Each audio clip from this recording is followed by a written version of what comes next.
नमस्कार साथियों, मैथ्स की क्लास में आज हम बात करेंगे दशमलव के बारे में, डेसिमल के बारे में। जो पिछली क्लासेस थी उसमें हमने बात की थी पूर्णांक के बारे में, यानी इंटीजर्स के बारे में। अगर आपको ध्यान होगा, आपने दोनों क्लासेस देखी होगी। उम्मीद करता हूँ आपने क्लासेस देखी ही है, क्योंकि आपके जो कमेंट्स हैं उन्हें देखकर लगता है कि कहीं ना कहीं आप रेगुलर क्लासेस देख रहे हैं और ये कुछ ना कुछ आपका लाभ कर ही रही है, कुछ ना कुछ फायदा कर ही रही है। थोड़ा सा मैं बतला देता हूं। हमने देखा था रियल नंबर के बारे में कि जो रियल नंबर है, वास्तविक संख्याएं हैं, ये दो प्रकार की थी। पहले प्रकार को हमने कहा था इंटीजर्स। इंटीजर्स का मतलब होता है पूर्णांक। पूर्णांक में हमने पढ़ा प्राकृत संख्या, पूर्ण संख्या, अभाज्य और भाज्य संख्या। इसके बाद हमने रियल नंबर में दूसरी चीज देखी थी दशमलव। अगर आपको ध्यान नहीं है तो मैं थोड़ा सा याद दिलाना चाहता हूं कि जो इंटीजर्स थे, जो पूर्णांक थे, मैंने कहा पहले हम पूर्णांक पढ़ लेते हैं, दशमलव को बाद में देखेंगे। तो क्लासिफिकेशन ऑफ नंबर यानी कि संख्याओं के वर्गीकरण में ये हमारी तीसरी क्लास है। बड़ा ही महत्वपूर्ण है। इन चीजों को अगर आप समझ जाएंगे तो काफी फायदा रहेगा। एक बात और, हो सकता है कि चूंकि मैं वैसे तो बहुत बेसिक लेवल से पढ़ा रहा हूं, लेकिन हो सकता है यह भी आपको कम समझ आ रहा है। अगर ये भी आपको कम समझ में आता है तो हम कुछ शॉर्ट ट्रिक पहले पढ़ लेते हैं, यानी कि जैसे मल्टीप्लाई करना सीख सकते हैं कि गुणा, भाग, जोड़, घटाव, जो बड़ी बड़ी चीजें होती है कि किस तरीके से ट्रिक से हमें इन चीजों को सीखना है। अगर आप पहले वह पढ़ना चाहते हैं तो कमेंट कर दीजिए, मैं पहले वह पढ़ा दूंगा, और नहीं तो मैं पढ़ाऊंगा जरूर, लेकिन हो सकता है कि नंबर सिस्टम इससे संबंधित लगभग आपकी 15 से 20 क्लास तो रहना है, इसके बाद हम उसको पढ़ेंगे। लेकिन अगर आप वह पढ़ लेते हैं तो आपके लिए ये चीजें बड़ी ही आसान हो जाएगी कि गुणा करना है, किस संख्या को किस तरीके से सोल्व करना है। चलिए देखते हैं दशमलव के बारे में, डेसिमल के बारे में। तो ये जो दशमलव भाई साहब है, दशमलव भाई साहब किसका प्रकार है? रियल नंबर का एक प्रकार है। दशमलव की बात करें तो दशमलव भी दो भागों में देखने को मिलती है। इतना डीप आपका पटवारी में आएगा नहीं, लेकिन व्यापम का कोई भी एग्जाम हो, यह गारंटी है अगर आप इसे पढ़ लेते हैं तो सारी चीजें आपकी कंप्लीट हो जाएगी। जो डेसिमल है यानी दशमलव है, इसके दो प्रकार हैं। पहला प्रकार कौन सा? पहला प्रकार है शांत दशमलव, जिसे कहते हैं टर्मिनेटिंग दशमलव। ठीक है, पहला प्रकार है टर्मिनेटिंग दशमलव या शांत दशमलव, जिसे कहते हैं टर्मिनेटिंग डेसिमल। दूसरा है अशांत दशमलव, जिसे कहते हैं नॉन टर्मिनेटिंग डेसिमल। बस थोड़ा सा देख लीजिए कि डेसिमल यानी दशमलव के दो प्रकार, शांत दशमलव, टर्मिनेटिंग दशमलव या टर्मिनेटिंग डेसिमल, अशांत दशमलव, नॉन टर्मिनेटिंग डेसिमल।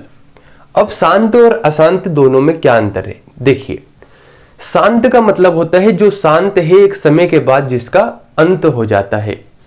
अगर मैं इसे लिखना चाहूं तो मैं लिख सकता हूं जिनका अंत हो। आप चीजें लिख लिया करें ताकि आपको अभी तो समझ में आएगा, लेकिन बाद में समस्याएं उत्पन्न होती है कि यार ये शांत दशमलव क्यों है, इसका क्या कारण है। तो शांत दशमलव का मतलब है, टर्मिनेटिंग डेसिमल का मतलब है जिनका अंत हो, जो एक समय के बाद समाप्त हो जाती है, उन्हें कहते हैं हम शांत दशमलव। जैसे अगर मैं एग्जाम्पल की बात करूं, जैसे मान लीजिए 2.34।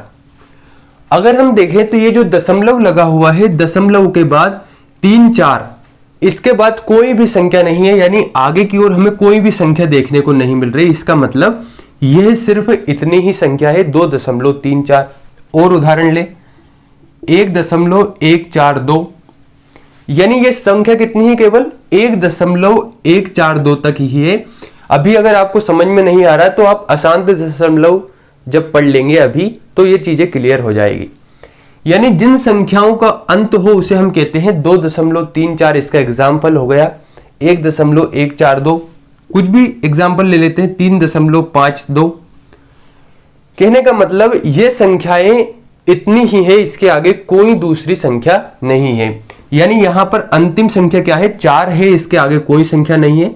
यहां पर 2 है, इसके आगे कोई संख्या नहीं है। यहां पर भी 2 है, इसके आगे कोई संख्या नहीं है। कहने का मतलब जिनका एक समय के बाद अंत हो या जिनका अंत हो उन्हें कहते हैं शांत दशमलव या टर्मिनेटिंग डेसिमल।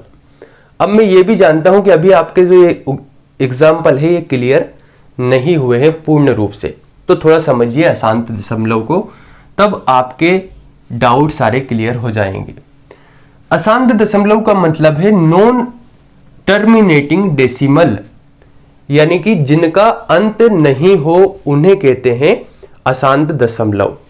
अब हमने कहा कि साहब जिनका अंत नहीं है, हमें समझ में तो आ गया कि उन्हें अशांत दशमलव कहते हैं, लेकिन यहां पर आपने क्या किया, तो जो अशांत दशमलव है इसके भी दो प्रकार है।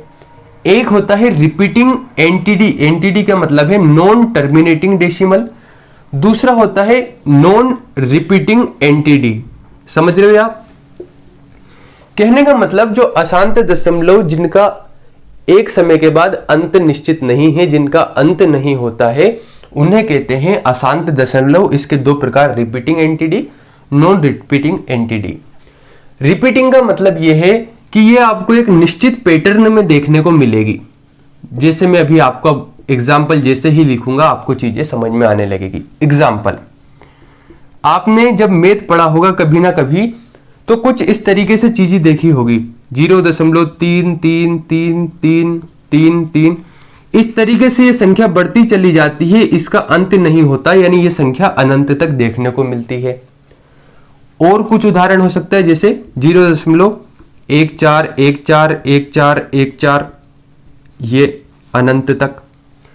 फिर 0.123 इस तरीके से ये बढ़ती चली जाएगी अनंत तक, लेकिन इनका अंत नहीं होगा।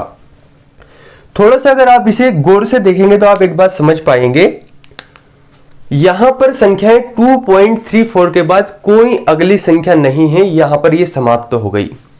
लेकिन यहां पर अगर हम गौर से देखें तो 0.33333 इस तरीके से इस पैटर्न में ये बढ़ती चली जा रही है और इसका कोई अंत नहीं है, ये इनफाइनाइट है, अनंत तक ये जा रही है। लेकिन इसमें गौर करने वाली बात यह है कि आपको एक निश्चित पैटर्न दिख रहा है कि ये अनंत तक बढ़ तो रही है, लेकिन इसमें 333 इस तरीके से एक निश्चित पैटर्न है। यहां पर आप देखेंगे 0.14141414 इस तरीके से ये बढ़ती चली जा रही, कहां तक? इनफाइनाइट यानी अनंत तक। यहां पर भी एक पैटर्न दिख रहा है कि 1414 बार बार यहां पर बढ़ता चला जा रहा है। 0.123 इस तरीके से संख्या बढ़ी जा रही है, कहां तक? अनंत तक, इनफाइनाइट तक। कहने का मतलब अशांत दशमलव जिनका अंत नहीं होता, जिसका एक प्रकार है रिपीटिंग एंटिटी यानी नॉन टर्मिनेटिंग डेसिमल, जिसमें जो संख्याएं होंगी वो एक निश्चित पैटर्न में देखने को मिलेगी।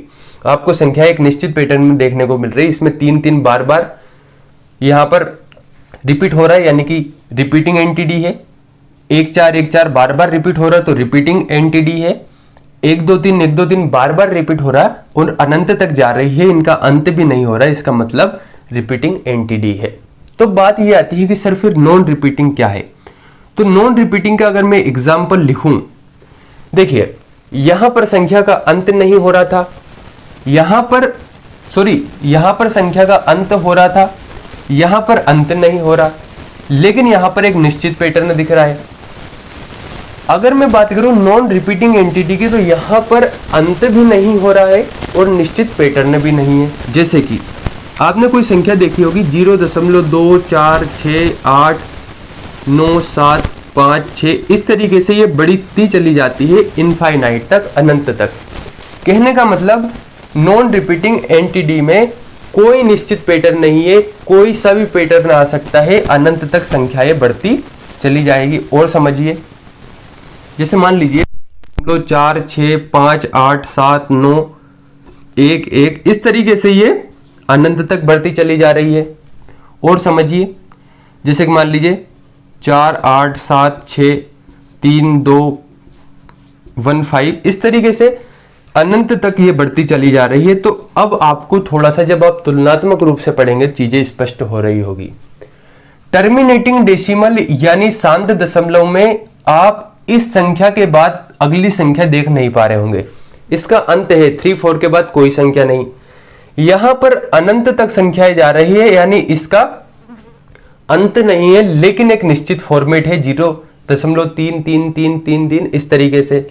यहां पर भी अंत नहीं है, लेकिन 1 4 1 4 एक निश्चित फॉर्मेट दिख रहा है।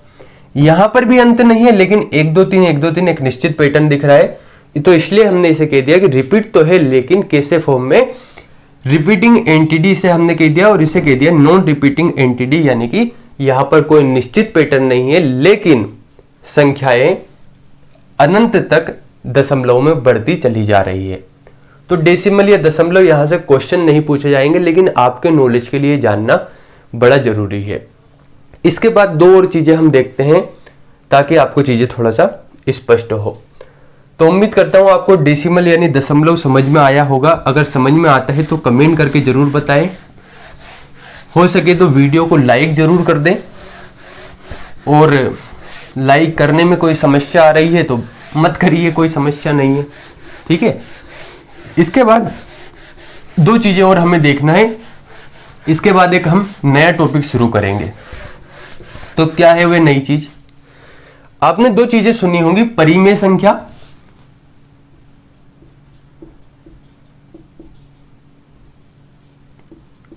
परिमेय संख्या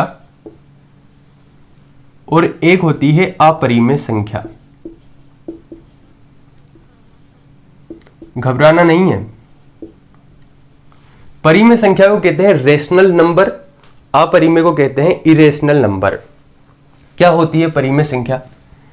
सीधी सी अगर मैं बात करूं तो जिन्हें हम P/Q के फॉर्म में लिख सकते हैं, P/Q के फॉर्म में जिन संख्याओं को हम लिख सकते हैं उन्हें कहते हैं परिमेय संख्या, यानी अंश बटे हर के फॉर्म में अगर हम लिख दें तो उन्हें कहेंगे हम परिमेय संख्या। जैसे 3/4, 2/9, 17/18, 21/27, इस तरीके से अनंत तक ये चीजें बढ़ती जा रही है। कुछ भी हो सकती संख्या, कहने का मतलब परिमेय संख्या या रेशनल नंबर उसे कहेंगे जिसे हम P/Q के फॉर्म में लिख दें, अंश बटे हर के फॉर्म में लिख दें। दूसरा है अपरिमेय संख्या। अपरिमेय संख्या इरेशनल नंबर किसे कहेंगे? तो जिन्हें हम P/Q के फॉर्म में नहीं लिख सकते उन्हें कह देंगे हम अपरिमेय संख्या। जैसे कि 0.3, इसके बाद 0.6 हो गया। इस तरीके से जो अनंत तक बढ़ती चली जाती है उसे हम कहते हैं अपरिमेय संख्या। अब यहां पर आपके कुछ डाउट आएंगे। डाउट क्या आएगा आपका? देखिए, परिमेय संख्या P/Q है, यानी जिसे हम अंश बटे हर के फॉर्म में लिख दें, और अपरिमेय संख्या का मतलब है जिसे हम P/Q के फॉर्म में नहीं लिख सकते। तो आपके मन में एक डाउट आना चाहिए कि सर जो पाई है उस पाई को कहां पर लिखा जाएगा? पाई को लिखा जाएगा अपरिमेय संख्या में, यानी इरेशनल नंबर में, इसमें। क्यों? पाई की अगर हम बात करें तो पाई का मान होता है 3.141, इस तरीके से ये बढ़ती चली जाती है। लेकिन यहां पर एक चीज और आप कहेंगे कि सर जो पाई है, पाई का मान तो होता है 22/7, और 22/7 का मतलब है कि परिमेय संख्या यानी P/Q, या बात करें अंश बटे हर के फॉर्म में है, तो फिर पाई आपका परिमेय संख्या में शामिल होना चाहिए। तो इसके पीछे का मैं आपको कारण बताता हूं। देखिए, जो पाई है, पाई का वास्तविक मान 22/7 नहीं होता है। अगर आप किसी अच्छी बुक को पढ़ेंगे तो पाई के मान के सामने जब भी लिखा जाएगा 22/7, तो इसके सामने एक शब्द लगा रहेगा लगभग, यानी पाई का मान लगभग 22/7 ये लिखा होगा। इसका मतलब क्या है कि कुछ गणितज्ञ ने थोड़ा सा पाई से संबंधित क्वेश्चंस को सरल करने के लिए पाई के मान को कन्वर्ट किया 22/7 के रूप में, जबकि इसका रियल मान होता है 3.14। इस तरीके से ये चीजें बढ़ती चली जाती है। कुछ इस तरीके से इसका मान है, तो इसे हम लिखते हैं 3.14। कहने का मतलब पाई का वास्तविक मान 22/7 नहीं है, बल्कि पाई का मान ये वाला है। इसलिए इसे हम लिखेंगे किसमें, अपरिमेय संख्या के रूप में।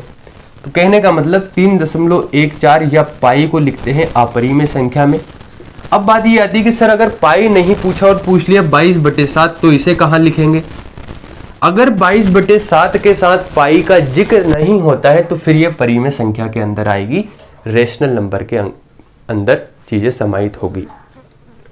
यहां पर 2-3 चीजें और है, हो सकता है आपको समझ में अगर आ जाए तो मैं बता देता हूं, लेकिन मेरे ख्याल से ये हम बाद में ही समझे तो ज्यादा बेहतर होगा।